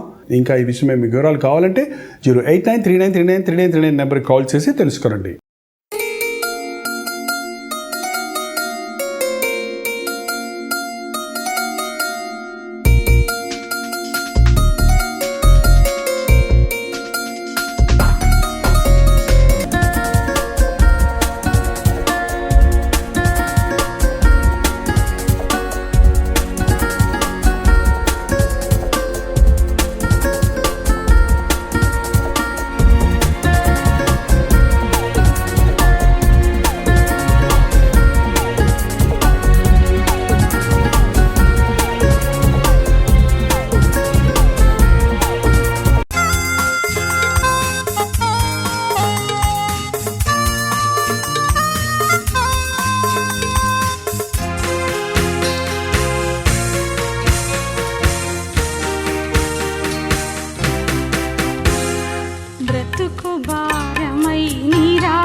ఆదరణ ధ్వని